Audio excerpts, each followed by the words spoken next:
Hello, everyone. Floyd Zuber here, and I want to continue this discussion about the U.S. Constitution, a broken contract by Republicans. The last video in this series was about establishing justice, and now I want to talk about the third of the six principles in the preamble to the Constitution: ensure domestic tranquility. That's a good one that needs some definition and a lot more thought. The domestic part should be fairly obvious. We're talking about the confines of the boundaries of the United States.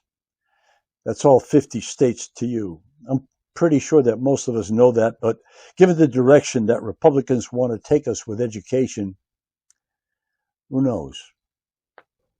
Tranquility needs more consideration given the events that have occurred over the last several decades. Violence seems to be upsetting the balance of that tranquility. Several dictionary definitions discuss violence, and any one of the definitions is probably a reasonable focus for this discussion.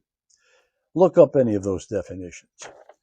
The fascination with violence appears to have transitioned into advocacy by many players. One of the most egregious instances of that was during Trump's candidacy, when he proclaimed that he could shoot someone in the middle of Fifth Avenue and not lose any voters. That's certainly a form of advocacy, even though the act wasn't performed. I find no consolation in that. Sometimes the advocacy is implicit, sometimes it's explicit. Hard to tell which is worse, but they both feed on each other. Violence defined in legislation is pretty straightforward. If you do the crime, you do the time. Unless, of course, you're rich enough to buy justice, or the justice you want. The violence that disrupts domestic tranquility can be actual or the threat of it. In too many cases, violence is ignored or allowed. It just depends on the lack of ethics and morals of the ideology of the advocates. To this day, no one has been able to justify school massacres on the basis of ethics or morals. Republicans have a response to that, but it's meaningless. They go overboard with being oxymoronic. More guns to preserve the peace? All that does is produce an increase in the level of immaturity in the wannabe macho guys. That is, macho display a tough, fierce, overly confident facade, with emphasis on facade. Specific groups get targeted by other groups. Most notably, this shows up in the form of systemic racism.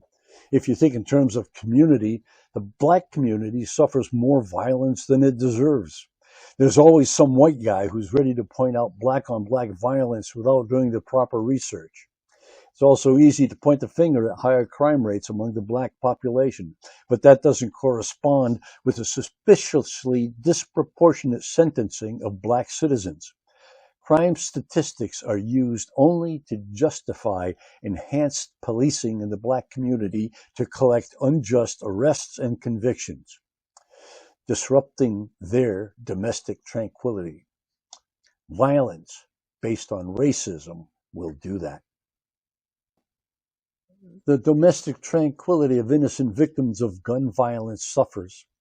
School children like the ones in Uvalde, Sandy Hook, Parkland, or churches, theaters, open air. Pick a place, any place. Targets all. Do we have Republicans anywhere doing anything to prevent that? Nope. Not a one.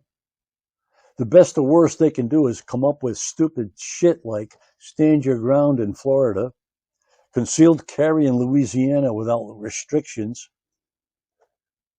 The only thing to stop a bad guy with a gun is a good guy with a gun. What bullshit. Good guys don't need guns. They're smart enough to know that if you have less guns, fewer bad guys will have them too.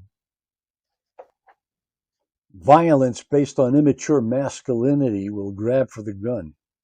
Domestic tranquility of massacred school children is shot to hell, literally. The domestic tranquility of the group of people who can count is in jeopardy. Specifically, violence from those people who don't know that 81 million is a bigger number than 74 million. Numerical illiteracy was on full display January 6, 2021. The attempt to break the contract with "We the People of the United States" was supported by a so-called president very familiar with the concept of breaking contracts. Domestic tranquility? Yeah, keep a lookout for that. What are Republicans doing about that? They're still working on trying to break the contract with "We the People of the United States."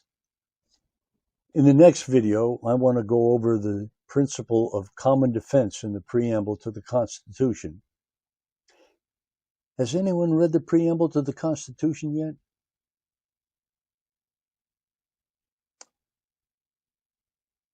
Below, I have a list of the previous videos, the titles, and the links to them for anyone who needs to catch up on any of that. Hope to see you next time.